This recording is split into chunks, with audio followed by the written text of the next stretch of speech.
Hello students, welcome back to my YouTube channel.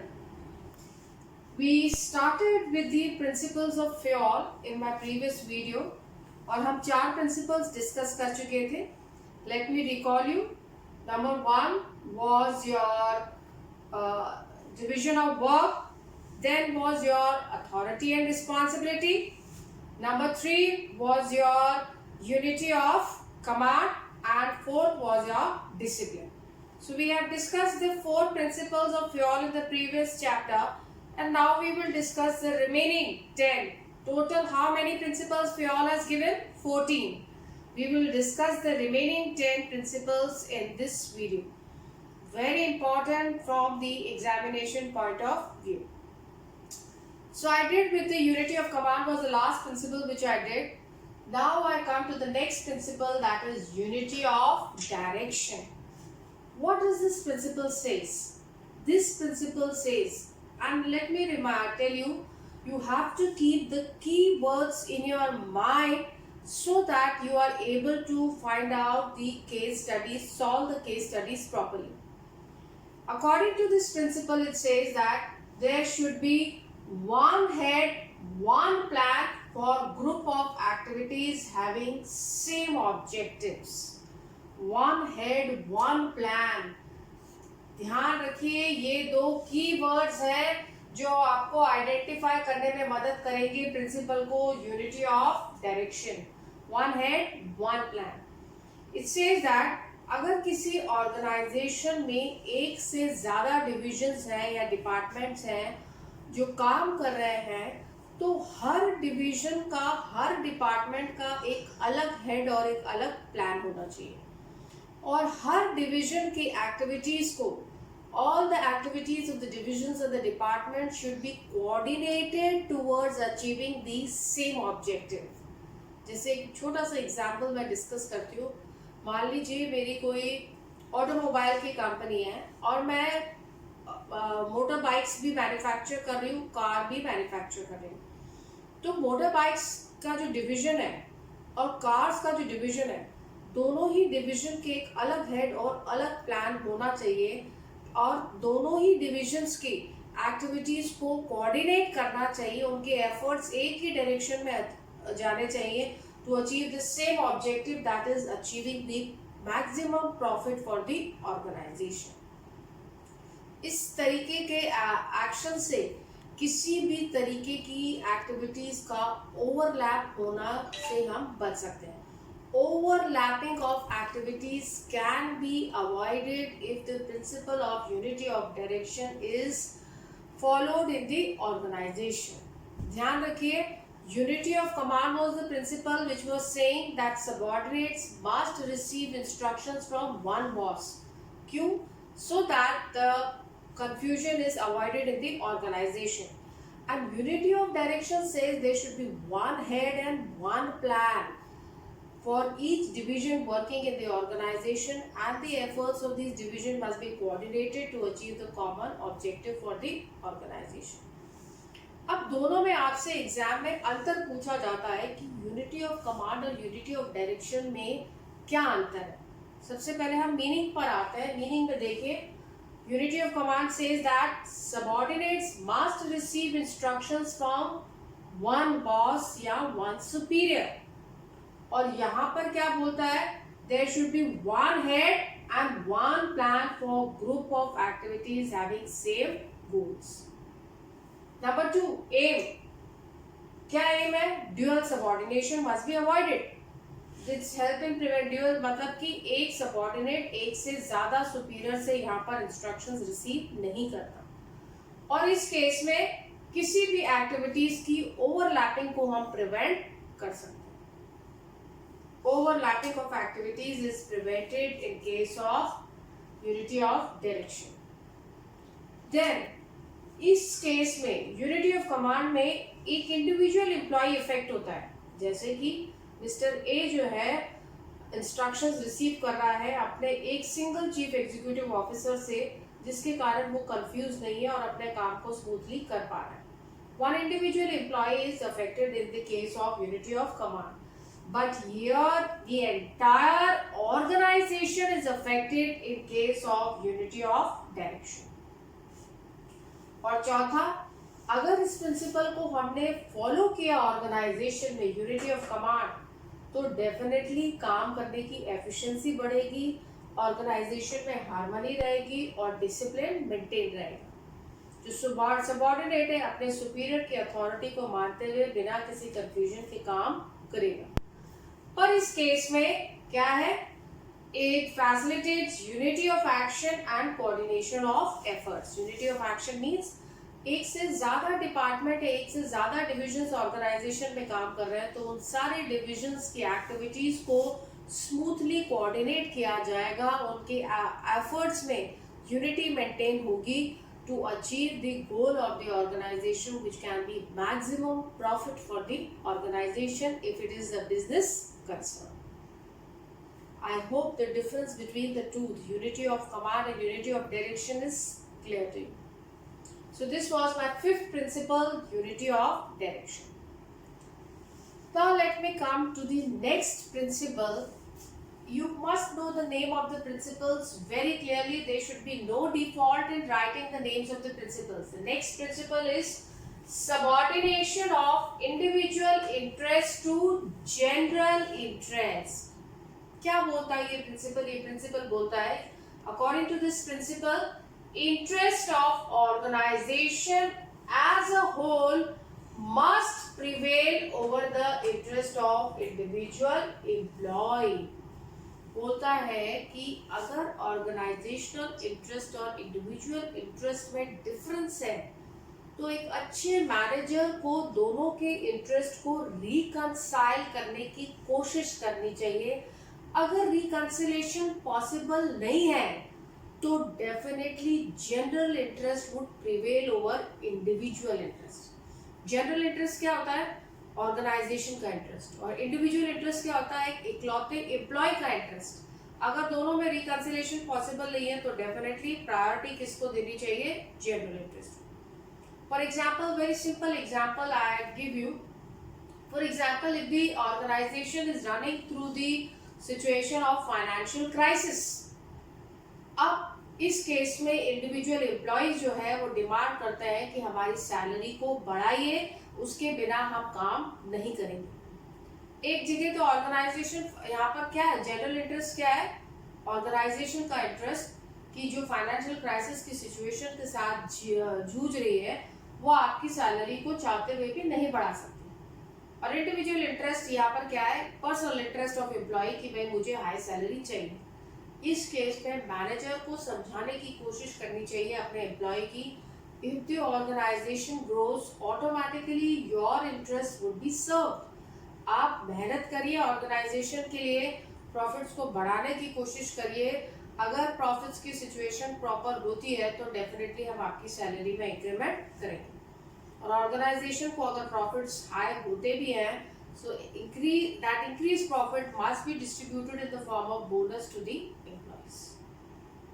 अगर ये ऐसा ऑर्गेनाइजेशन में रिकंसिलेशन पॉसिबल है, तो organisation would move in a very smooth and systematic manner in the end the working would be done very efficiently. अगला आपका आता है रेम्युनरेशन ऑफ एम्प्लॉयज। रेम्युनरेशन का मतलब क्या है? सैलरी, वेजेस जो हम एम्प्लॉयज को दे रहे हैं। ये वर्ड, की word in your this principle is just and equitable. Just and equitable is the key word which will help you to recognize this principle, remuneration of employees. ये क्या बोलता है? This principle says that whatever the pay and compensation is being paid to the employees must be fair. Fair किसको होनी चाहिए? To both employer as well as employee. Both employer and employee कहने का मतलब है कि जो भी पैसा, जो भी सैलरी, जो भी वेजेस एम्प्लॉयर अपने एम्प्लॉय को दे रहा है, वो फेयर कैसे होगी, जस्ट और इक्विटेबल कैसे होगी? नंबर वन, एक तो वो एम्प्लॉय को it must ensure reasonable standard of living to the employee, and number two, employer की पेइंग कैपेसिटी के अंदर भी उतनी होनी चाहिए. That means it must be within the paying capacity of the company. अगर सैलरी और वेजेस जो एम्प्लॉय को दी जा रही है, they are just and fair, the organisation would move in the smooth direction, the functioning of organisation would be smooth, and the relationship between the employer and employees would be cordial. So this was the next principle, remuneration of employees. Now we come to the next principle, centralization and decentralization. क्या बोलता है principle? This principle says that there should be proper balance between centralization and decentralisation in the organisation. सबसे पहले तो आपको ये दो word centralisation और डिसेंट्रलाइजेशन का मतलब समझना है. Centralisation means the complete authority to take the decisions at the top level management of the organisation and decentralisation means authority to take decisions at the various level, that is top level के साथ साथ middle level, lower level managers भी eligible है decision लेने के लिए. तो ये बोलता है कि बैलेंस मेंटेन करना चाहिए डिग्री ऑफ सेंट्रलाइजेशन डिसेंट्रलाइजेशन. अगर सारे डिसीजंस टॉप लेवल मैनेजर्स लेता है और लोअर लेवल और मिडिल लेवल मैनेजर्स कोई डिसीजन में इन्वॉल्व ही नहीं होता है, तो फिर ये हायरार्की क्रिएट करने का मतलब ही क्या. और the top level managers would be overburdened with the task of taking the decisions and definitely implementing the decisions would take a lot of time, so there would be delay in all the activities of the organization. और अगर सारे decisions decentralization की policy अगर organisation में follow हो रही है and if all the decisions are being taken by the lower or the middle level managers, then the importance of top level managers would disappear. Complete abdication of authority of top level managers. तो top level managers की जरूरत ही क्या रहेगी, उनकी importance ये organisation में खत्म हो जाएगी. तो ये प्रिंसिपल आपको कहता है कि सेंट्रलाइजेशन और डिसेंट्रलाइजेशन के बीच में बैलेंस मेंटेन रहना चाहिए. जो भी इंपॉर्टेंट क्रिटिकल स्ट्रैटेजिक डिसीजंस हैं वो टॉप लेवल मैनेजर्स लें, और जो भी operational day to day decisions हैं उनको मिडिल और लोअर लेवल मैनेजर्स ले. तो ये जो डिग्री है सेंट्रलाइजेशन और डिसेंट्रलाइजेशन की depends upon number 1 experience of superior, number 2 ability of subordinates. अगर सबऑर्डिनेट्स की ability, experience, decision making power अच्छी है तो उनको अपॉर्चुनिटी मिलनी चाहिए उनके डिपार्टमेंट से रिलेटेड डिसीजन लेने की.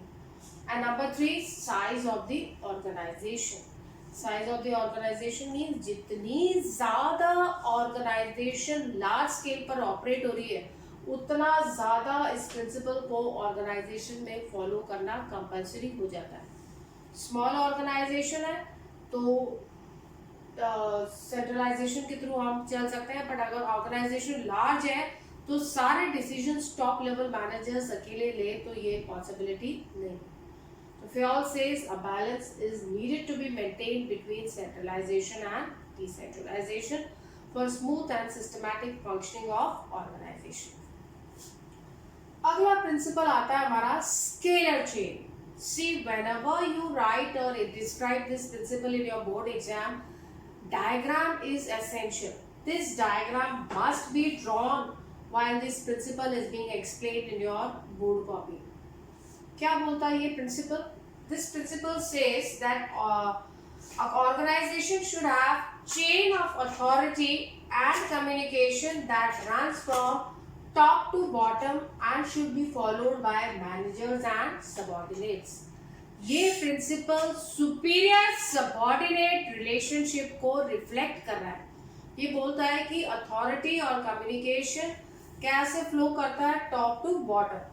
दैट मीन्स अगर ए को कोई बात ई तक पहुंचानी है तो ए अपनी बात बी को बोलेगा, बी अपनी बात सी को बोलेगा, सी अपनी बात डी को बोलेगा और डी अपनी बात ई को. Communication is flowing from top to bottom. Authority power भी exercise, A power exercise, A को पूरा राइट है अपना एक्सरसाइज करने का बी पे, बी सी पे, सी डी पर, डी ई पे. डी को कोई बात ए तक पहुंचानी है तो डायरेक्टली नहीं कम्युनिकेट कर सकता। डी अपनी बात सी तक पहुंचाएगा, सी अपनी बात बी तक पहुंचाएगा, बी अपनी बात ए तक पहुंचाएगा। तो देखिए आप स्कूल में we see the hierarchy, principal के नीचे वाइस प्रिंसिपल, वाइस प्रिंसिपल के नीचे कोऑर्डिनेटर, कोऑर्डिनेटर के नीचे टीचर, टीचर के नीचे स्टूडेंट्स।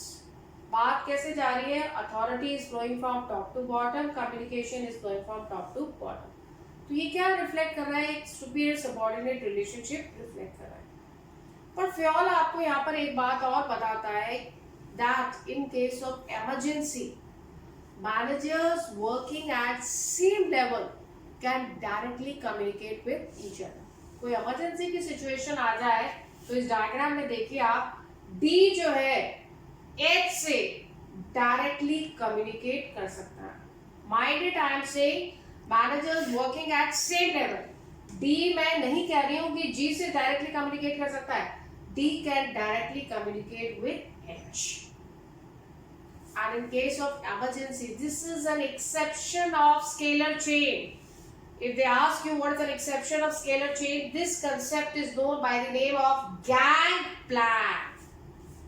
या इमरजेंसी में वर्कर्स अपने चीफ एग्जीक्यूटिव ऑफिसर से डायरेक्टली कम्युनिकेट कर सकते हैं। Workers at same level, in case again I repeat, workers at same level can directly communicate with each other and the workers can communicate with the chief executive managers in case of emergency. This is an exception of scalar chain. Now I come to my next principle, order. The two key words in this principle, everything and everyone.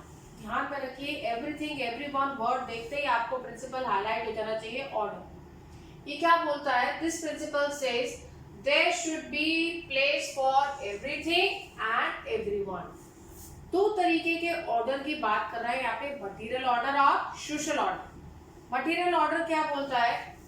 There must be certain place for everything and everything must be at its proper place. School का example मैं आपको छोटा सा देती हूँ। Library, library किसके लिए? Books के लिए। वो बुक्स जो हमने लाइब्रेरी में बच्चों के लिए रखी है कि ताकि वो टाइमली उनको इशू करा करके अपनी नीड को पूरा कर सकें, अगर वो बुक स्टाफ रूम में, क्लासरूम्स में, टीचर्स के ड्रॉर्स में पड़ी रहेगी तो क्या होगा? काम सिस्टमैटिकली स्मूथली नहीं कर हो पाएगा, प्रोडक्टिविटी पर इफेक्ट पड़ेगा, एफिशिएंसी पर इफेक्ट पड़ेगा। सोशल ऑर्डर, सोशल ऑर्डर क्या बोलता है? There must be an appointed place for every employ and every employee must be at his or her appointed place. हर एम्प्लॉय जो काम कर रहा है ऑर्गेनाइजेशन में एक अपॉइंटेड प्लेस उसको असाइन कर दी है, और हर एम्प्लॉय अगर अपॉइंटेड प्लेस पर रहेगा तो उसको ढूंढने में हमारा समय खराब नहीं होगा। जैसे कि for example, if I have a free period, I have been given the right to sit in the staff room so that if there is any important work by the higher authorities or any student is searching, they know that it is ma'am's free period, she'll be found in the staff. So I have been assigned a appointed place that in my free period I'm supposed to be in my staff room. None of the person will waste his or her time searching me anywhere in the organization. तो इस principal को follow करके क्या होगा? Organization की productivity, efficiency पर effect पड़ेगा। The efficiency and the productivity of the organisation is going to improve if this principle of order is followed in the organization, both material order and social order. Everything, everyone, there should be place for everything and everyone and everything should be at its appointed place. Next principle बोलता है principle of equity. Key words which you see here. This principle says that there should be no discrimination among the employees on the basis of caste, color, sex, religion, belief and nationality. कहता है कि managers का behaviour अपने employees की तरफ just and fair होना चाहिए। Just and fair, इससे क्या होगा? ऑर्गेनाइजेशन में लॉयल्टी एम्प्लॉयज की एम्प्लॉयर की तरफ बढ़ेगी और एम्प्लॉयर और एम्प्लॉय के बीच में कॉर्डियल रिलेशनशिप मेंटेन रहेगा अगर इक्विटी का प्रिंसिपल फॉलो किया जा रहा है। आप देखेंगे again in big multinational companies you see this principle is strictly followed the principle of equity. और इसका मतलब ये नहीं है कि the person who is lazy person, no strict treatment should be given to that person. Strict treatment is, according to FIOL, must be given to the lazy personnel in the organization. अगर दो employees एक ही cadre पे काम कर रहे हैं तो दोनों को बराबर वेजेस देनी चाहिए। This is a good example of principle of equity. No discrimination on the basis of caste, colour, sex और religion. So now we come to the next principle, stability of personnel. क्या बोलता है ये principle? According to this principle, there should be proper stability and continuity of tenure of personnel. ये point बोलता है कि जब भी किसी एम्प्लॉय को ऑर्गेनाइजेशन के लिए सिलेक्ट किया जा रहा है, रिक्रूट किया जा रहा है, तो उसका सिलेक्शन ड्यू और rigorous procedure, due means proper strict procedures के साथ होना चाहिए। और एक बार एम्प्लॉय ऑर्गेनाइजेशन के लिए सिलेक्ट कर लिया गया है तो उसके बाद उसे सफिशिएंट टाइम देना चाहिए अपनी एबिलिटी को दिखाने का। That means employee turnover should be minimized. This is a key line in this principle. Employee turnover means अगर बार बार ऑर्गेनाइजेशन में एम्प्लॉय काम छोड़ के जाता है तो एग्जिस्टिंग एम्प्लॉयज के बीच में एक इनसिक्योरिटी वाली भावना डेवलप हो जाती है। ऐसी सिचुएशन को अवॉइड करना चाहिए। और अगर एक बार कोई एम्प्लॉय छोड़ के जा रहा है तो हमें वापस से दूसरे एम्प्लॉय को रिक्रूट करना पड़ता है, सेलेक्ट करना पड़ता है। इससे ऑर्गेनाइजेशन की recruitment cost, selection cost, training cost, the cost of recruiting, selecting and training the employee of the organization will definitely increase. So such situation should be avoided in the organization. तो बोलता है trusted, experienced and trained employees do not leave the organization. देखिए अगर कोई भी experienced आदमी को अगर हम बिना किसी मतलब के उसे ऑर्गेनाइजेशन से हटा देते हैं तो उससे सबसे पहला नुकसान ऑर्गेनाइजेशन का ही होता है। Because again getting a new employ which is an experienced one is a very difficult task for the organization. और एग्जिस्टिंग एम्प्लॉयज के बीच में भी इनसिक्योरिटी वाली फीलिंग हो जाती है। अगर ऑर्गेनाइजेशन लंबे समय तक अपने एम्प्लॉयज को रख करके चलती है तो definitely the goodwill of the organization will increase in the society and the existing employees will also develop a feeling of job security. और सबसे आखिरी में ये बोलता है कि obviously changes can be made but in case of unavoidable condition. अगर किसी एम्प्लॉय को prolonged illness हो गया है या कोई एम्प्लॉय रिटायरमेंट की स्टेज पर है या किसी एम्प्लॉय की डेथ हो गई है तो इस केस में चेंजेस लाना असेंशियल हो जाता है। Otherwise, changes should be avoided. Stability of employees should be maintained. मतलब कि हर एम्प्लॉय को रीजनेबल टाइम दिखाई देना चाहिए अपनी एबिलिटी को शो करने के लिए। This is what is the principle of stability of person. If the employees are changed more and more, definitely it will have a negative impact on the goodwill of the organization. And secondly, a feeling of job security, insecurity will increase among the existing employees.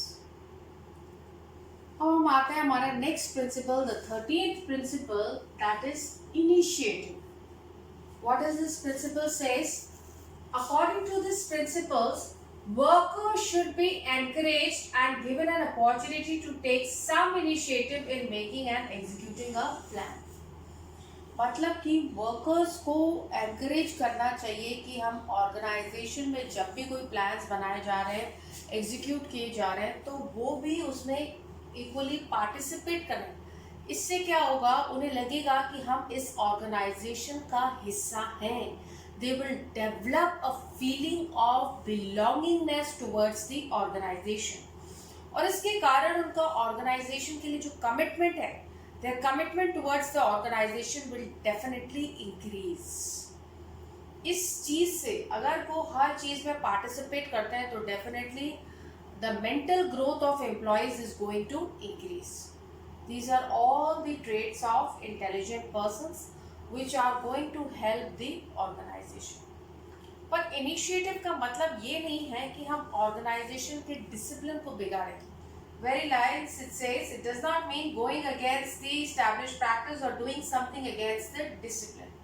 Initiative है पहल क्षमता, आगे आकर के आप participate करिए और अगर उनके सजेशंस को एक्सेप्ट किया जाता है, रिवॉर्ड किया जाता है तो एम्प्लॉयज जो है it gives a very big motivation to the employees. That means this principle is a powerful motivator for the employees and the source of strength for the organization. The key line which you must keep in mind in this principle is that organization must have employees suggestion system and employees useful suggestion should be rewarded. So क्या होगा?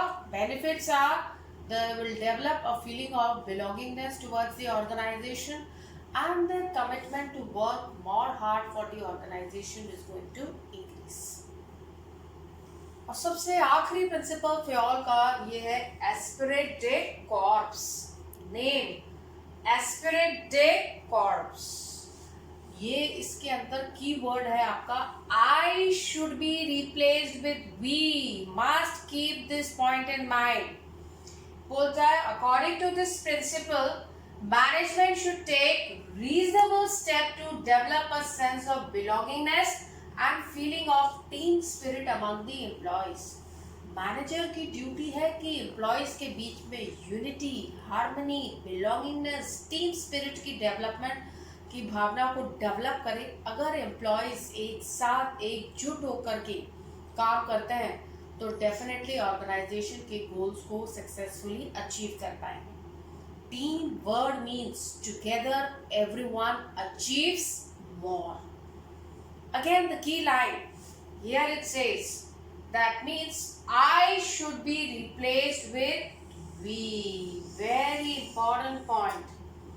It says that और इसके लिए हमें चाहिए the full support and cooperation among all the employees of the organization.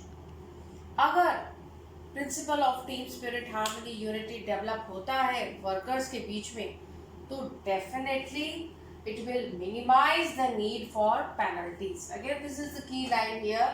That means it will develop an atmosphere of mutual trust and understanding among the employees and minimize the needs of penalties. अगर employees के बीच में एक दूसरे के बीच साथ में रह कर के cooperation की feeling, mutual trust की feeling, understanding की feeling develop हो जाती है तो हम अपने targets को successfully achieve कर पाएंगे और penalties की ज़रूरत ही नहीं पड़ेगी. फॉर एग्जाम्पल डिपार्टमेंटल मैनेजर ने डिपार्टमेंट के मेंबर्स को कोई टास्क दिया. अब उस टास्क को उन्हें एक इंडिविजुअल गोल की तरह नहीं लेना चाहिए, उसे एक ग्रुप गोल की तरह लेना चाहिए. For example in a particular department we have A, B, C, D, E, 5 members and suddenly they have been given a task.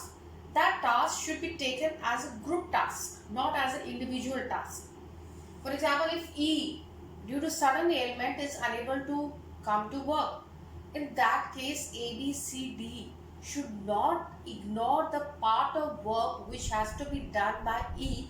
In fact, because of his absence due to illness, in that case his task should be completed mutually by A, B, C, D and the task should be completed on time and handed over to the departmental manager. In such situations the need for penalties will be minimized. That means I should be replaced with we. मैं की भावना को हम से हमें हटाना है. So these are the 14 principles of FEOL. The first 4 I had discussed in my previous video and the last 10 here in this video. You must keep all these principles very accurately in mind because they are very important from the examination point of view. Thank you. That's all for today. If you have any queries, please comment.